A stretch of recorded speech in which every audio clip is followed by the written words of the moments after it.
So good morning everyone. This morning I'm about to discuss the lesson 7.2 Enhanced Teacher Education Curriculum anchored on outcome-based education. It is an important step para maging mahukay ang quality of education by focusing sa developing specific skills sa mga teachers na naka-align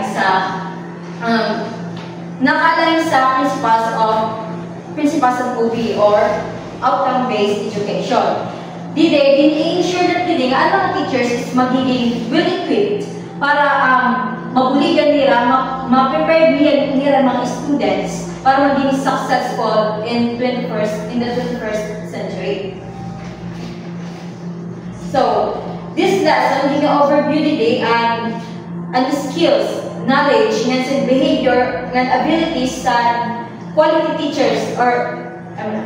This lesson is going to overview today and competencies or skills, knowledge, and abilities na gini-expecta sa sayong mga quality teacher dito sa Pilipinas. And yung including the end, yung three key frameworks, which are the Commission on Higher Education or CHED, Teacher Education Program Outcomes, the Department of Education or DepEd, Philippine Professional Standards for Teachers, and lastly, the Competency Framework for Teachers in Southeast Asia. So, yung framework is, ang purpose niya is to ensure nga mga teachers na maging well-equipped para maging effective teaching sila sa mga students nga mag-grow na nila professionalism. So yan let's proceed to the competencies of quality teachers as mandated by the Teacher Education Program Outcomes, SM or SMO. So, this framework is nakafocus siya sa outcomes or nakamit na sa teachers na outcomes. Yung mga teachers is this framework focuses on the outcomes achieved. Or, ini nga framework is nakafokus sa outcomes na nakamit na sa mga teacher education. Wherein yung mga teacher is graduate na sila after 4 years of study. These outcomes surrounded by broad range of skills and knowledge, including first outcome, it is about the fundamental analysis. So, demonstrate ang mga basic and advanced analysis skills na importante when it comes to teaching and learning. Next is outcome 2. It is about the teaching and learning process. Wherein dapat process ng teacher today ang pagiging maprinsipyo nga magkamay dasing deep understanding kung paano ang teaching and learning nangyari or paano sito ng process. Next outcome, it is about subject matter expertise. So, it is about pag-master ang pag-apply ka sa subject matter content nga relevant sa pedagogical principles. Diba? Pag nagtutulong ka, dapat master ka atong subject matter na na-apply ka ito pag natutulong ka. Next, outcome number 4, and is about teaching skills. Wherein, gina-apply ka iba-ibang teaching-related skills like curriculum development, material production, assessment, and delivery. Next, outcome number 5, it is about contextual understanding. It is understanding the relationship between educational processes, di ba? Kailangan maintindihan nila ang relationship sa educational process and political, historical, and social and cultural context. Next is number 6. It is about diverse learners. Facilitating learning in diverse classroom settings with learners from the various cultural background. Diba? Pag different or pagkakaiba sa paniniwala sa natin students, madili ka ma-handle ang sayo mga diverse classroom or sayo mga different classroom. Pag arantan ka na backgrounds, different backgrounds sa natin learners. Next is outcome 7. It is about field experience. Didi man is mapapractice na didi o magkakamay na experience didi through observation, ang pag-assess na din, ang pag-practice teaching ta. Magkakamay na, through siton, magkakamay na sin practical experience, then through field and critical activities. Next, outcome 8, it is about innovative teaching or makabagong methods or makabagong teaching. It is ang paghimo or pag-implement sa makabagong teaching or innovative teaching approaches na ma-apply ta sa pagtukdo sa ating mga students. Diba? Pag makabago na ito teaching methods para engaging siya sa ating mga students. Nag-gets niyo? Number outcome 9. It is about professional ethics. About this is sa pagsunod sa mga professional and ethics standards considered and local and global perspectives. Last outcome sa chat is that it's all about lifelong learning. Dide is magkakamay kasi dapat committed ka, then continuous lifelong learning ka. Di ba pag teacher, dapat lifelong learner. Kaya business case, professional na kita, kailangan nag-aaral na gihapon kita. So, yun. Let's proceed to the competencies of quality teachers as mandated by the Department of Education Order Number 42, Series 2017, Philippine Professional Standards for Teachers. So, ini nga framework is parang pandagdag na ini sa CHED's outcomes or sa naunang outcome kanina. Pandagdag na ini siya nga framework. Gini-specify din ang competencies or skills or abilities sa teachers sa basic education nga particularly nakapokus sa mga beginning teachers pero sa newly employed or kadalasan ng mga fresh graduates. So, it organized competences into 7 domains. First domain is everybody read. Competencies on content, knowledge, and pedagogy. Okay, it is about mastery of subject, matter, and teaching methods. Diba? Ngani, pag nagtutok kita, dapat master ta ang subject, then maaram kita kung ano mga teaching methods na nato i-apply para magamay na magka-gain knowledge ng mga students. Next, everybody. Competencies on the learning environment. So, it is about ang paghimo sa positive nga supported learning environment, di ba? As a teacher, dapat very positive, imong ginhatag or nga kailangan supportive ang imong environment para ma-engage ang mga students. Number 3, everybody read.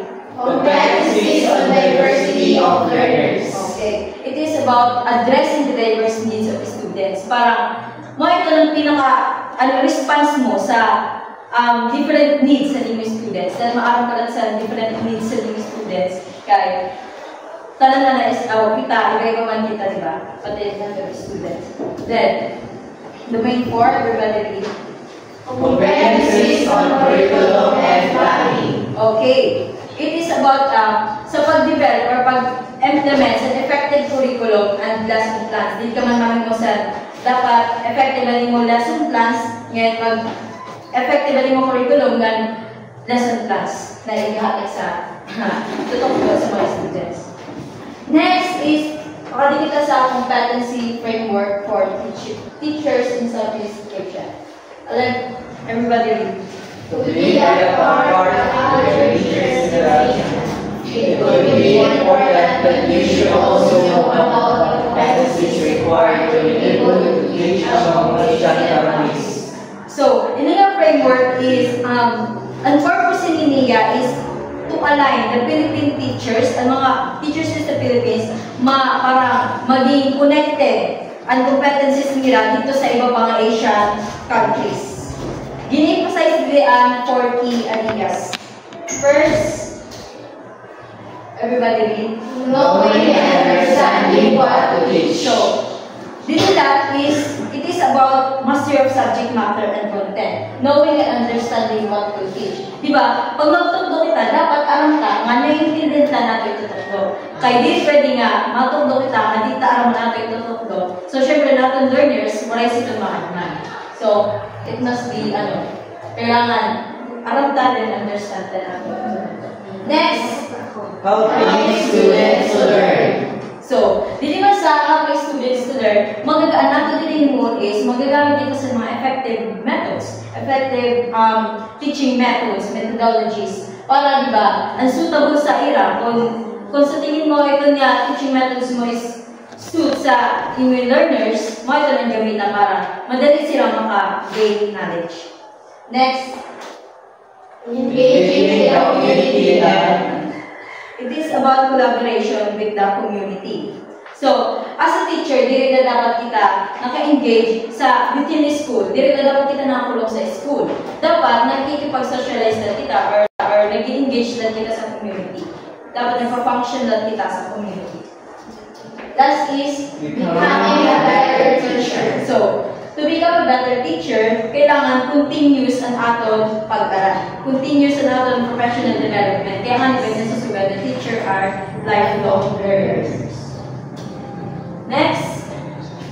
but all these standards competencies, you should take note of preliminary qualification framework, which was discussed earlier, but to give emphasis, let us bring the concept back to this section. So, besides ito mga 3 frameworks na akong discuss, yung facilitative qualification frameworks, di siya detailed na yung discuss, pero yun ako nila isa.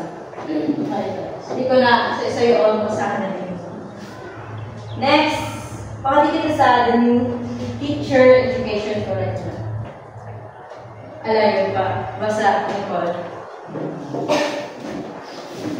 The new features of teacher education curricula. After considering local and global conditions, the Commission on Higher Education approved through a Commission Memorandum Order, program standards and guidelines, the offering of the new teacher education degrees to prepare teachers in basic education.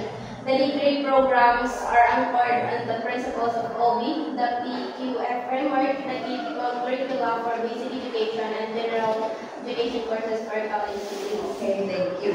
So, uncheck nyo is, ang the Commission on Higher Education is, din-update niya ang teacher education curricula para maging prepare ang teachers for the 21st century. Then, this new curricula is build siya sa mga pipirang key principles pareho sa UBE or Outcome-Based Education, Philippine Qualification Framework, K-12 Basic Education Curriculum, and updated general education courses for college degrees. So, ang goals nila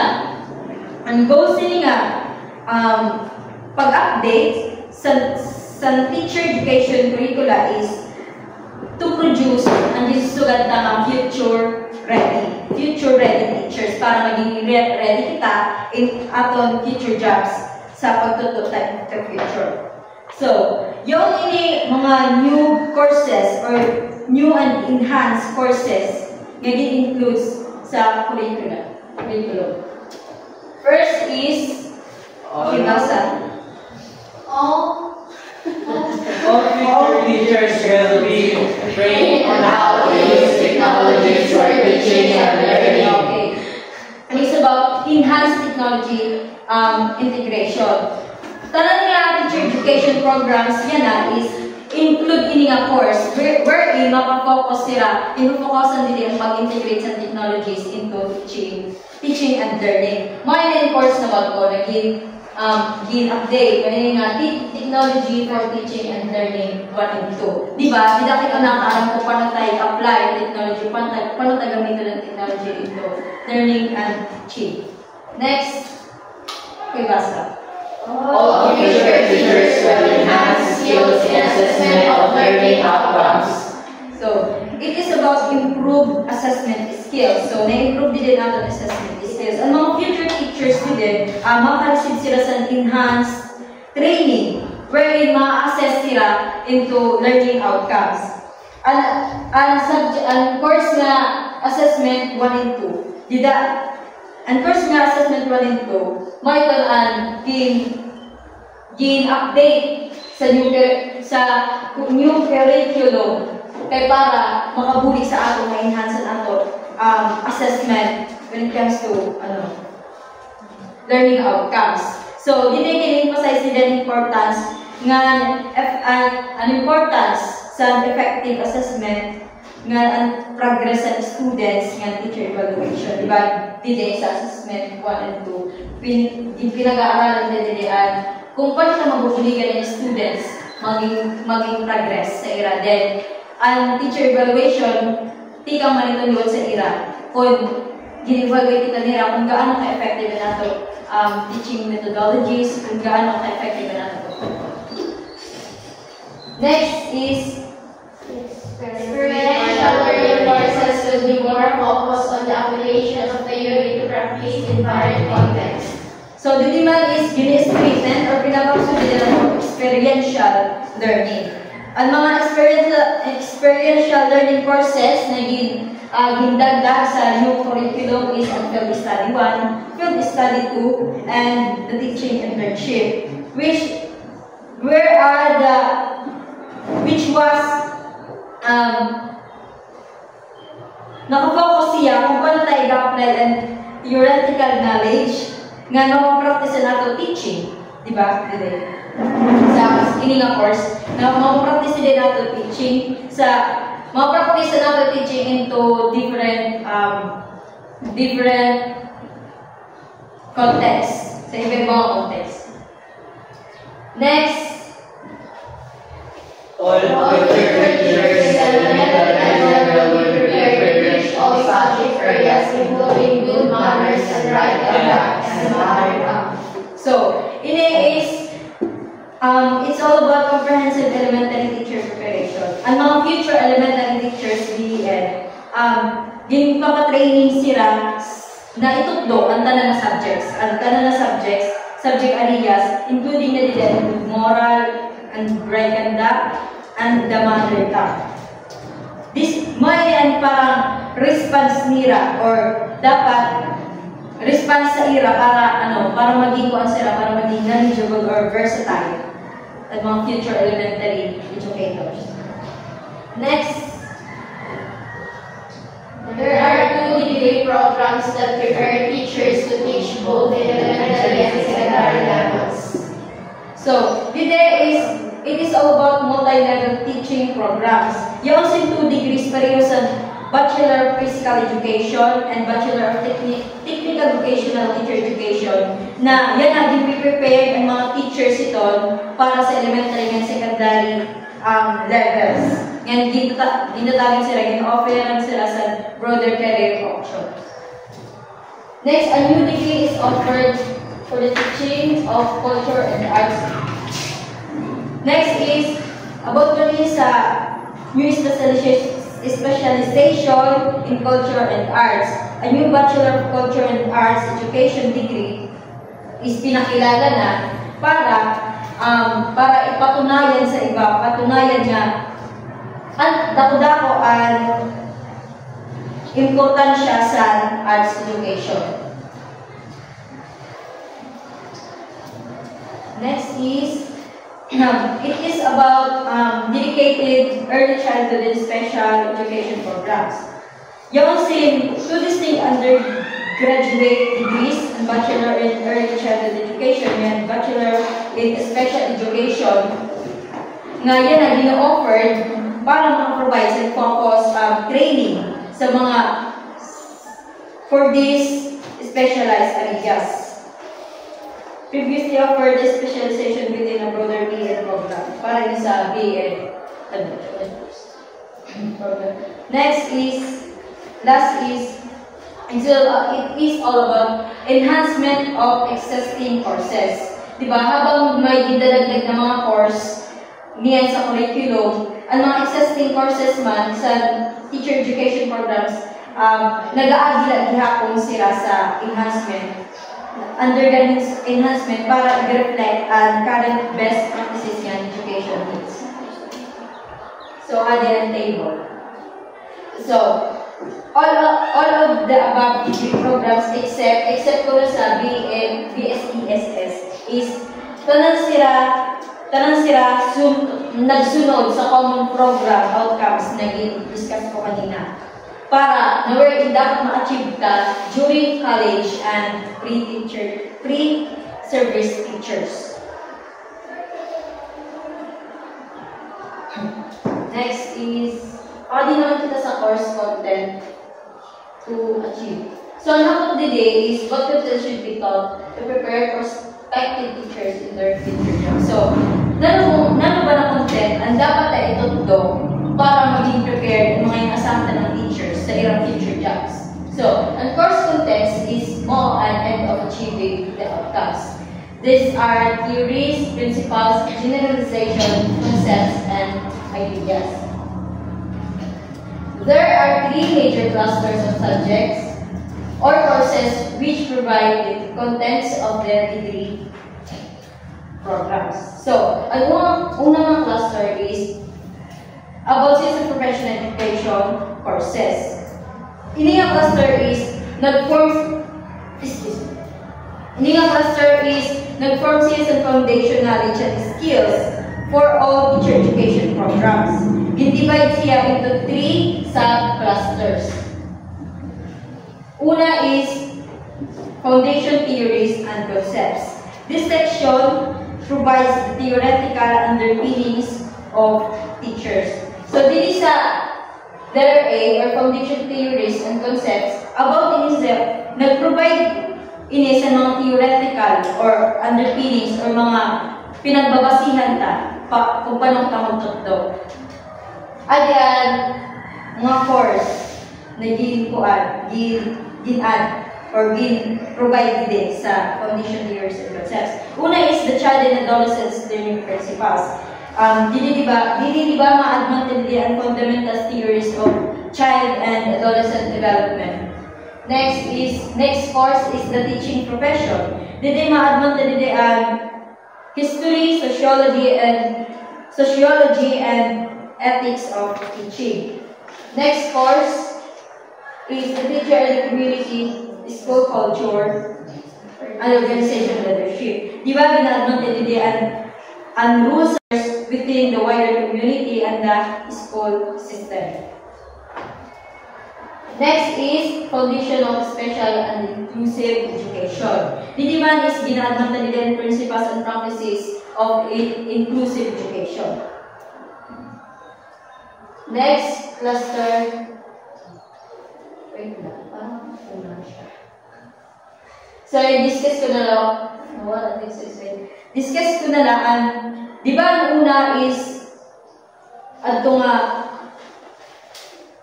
foundation theories, concepts, wherein nag-provide dito sa theoretical underpinnings or pinagbibabasihan tapos para ng Sa letter B man, pedagogical content knowledge, wherein nakafocus siya sa practical application kung paano iga-apply nato na adman sito ng mga course. Unang course is facilitating learner-centered teaching and learning. Diba dito, gina-apply ta or na-practice kita i-apply mga strategies kung paano ba ang pag-kamayda si learner-centered instruction.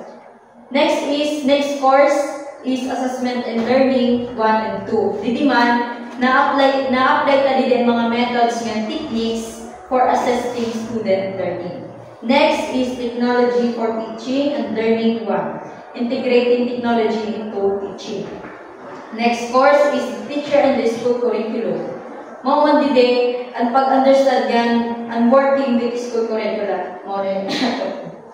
Next subject is building and enhancing new literacy across the curriculum, wherein na-develop din mga students, nabuligin kita i-develop ng mga students, develop ang nila literacy skills across subjects. So, baka din ang cluster 2. O, hindi pa yung pa. Sorry. Yung pa, di ba ang B about yan sa pedagogical content and an A about sa foundation? And C man is about the experiential learning courses, wherein nag-provide din sa mga hands-on experience na para ngayon na kita sa real world teaching settings. Ang mga course nga involved today is ang field study 1. Sa field study 1 is mag-observe na kita sa ito, observation of teaching and learning in schools, di ba? Para nag-observe na kita sa ito, na-adapt na apply ka na in real world na ito ina-adma. Field study 2 is di na nakit mag-participate, mag-ubuli na sa aton cooperating teacher sa magtutdo. Di na nakita magiging teacher assistant.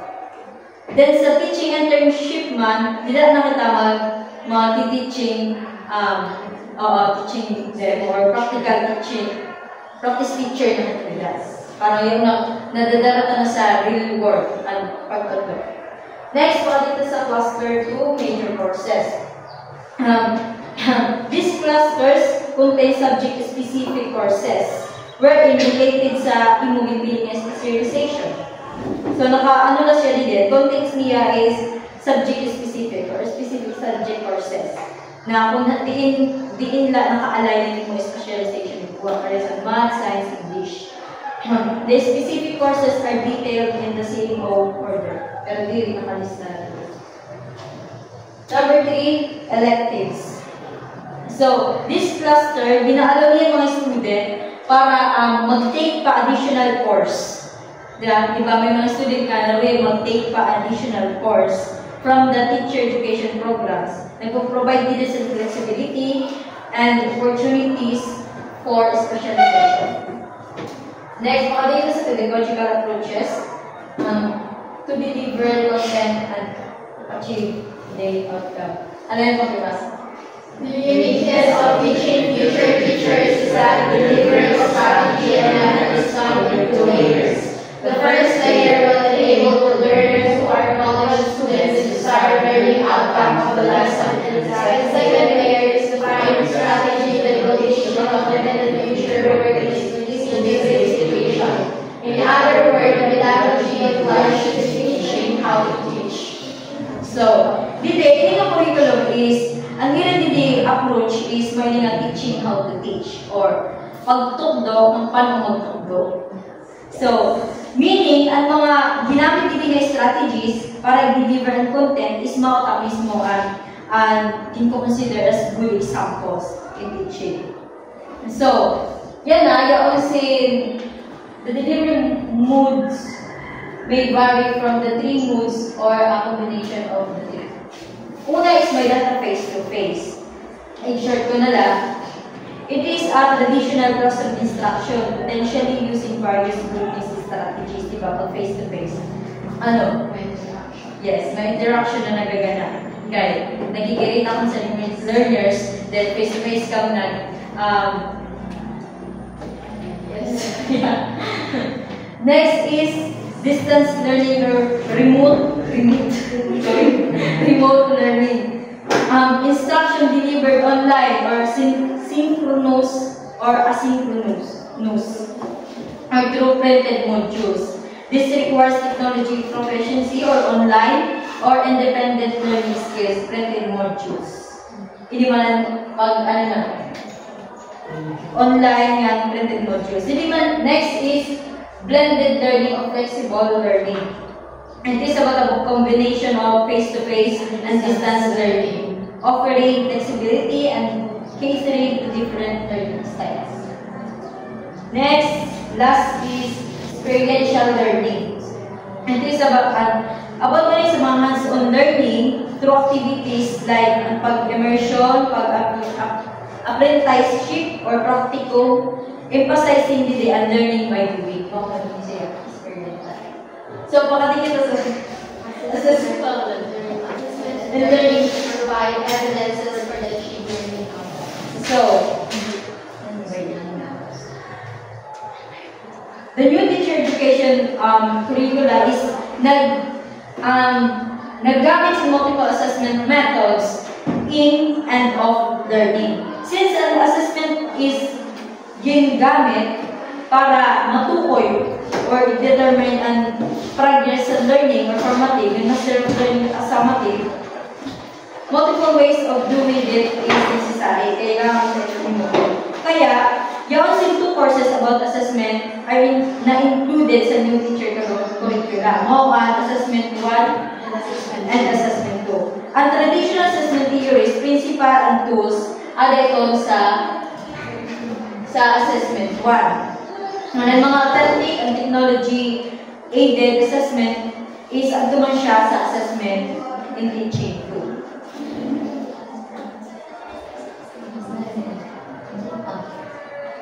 So, baka din ang talide. Bago dide, outcomes, the contents, the teaching, delivery, the assessment should be constructively aligned. Dapat magkasarunod din doon mag-change. So, dide, i-explain ko ito nga in-effort. So, bago dide, sa figure 5, constructive alignment of desired outcomes, content, and methods, and assessment, sa curriculum kuno, dapat unang planning. Sa planning, include dida at yung pag-formulate mo sa desired outcomes or objectives na para sa imo course or lesson na itututo sa ira. Next is, sa implementation, dapat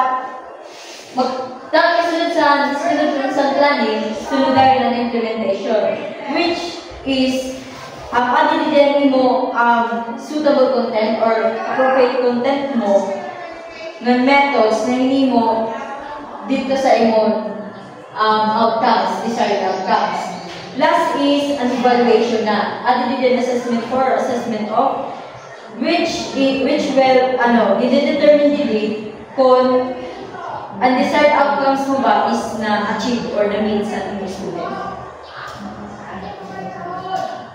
So, mga lapwento, thank you for listening.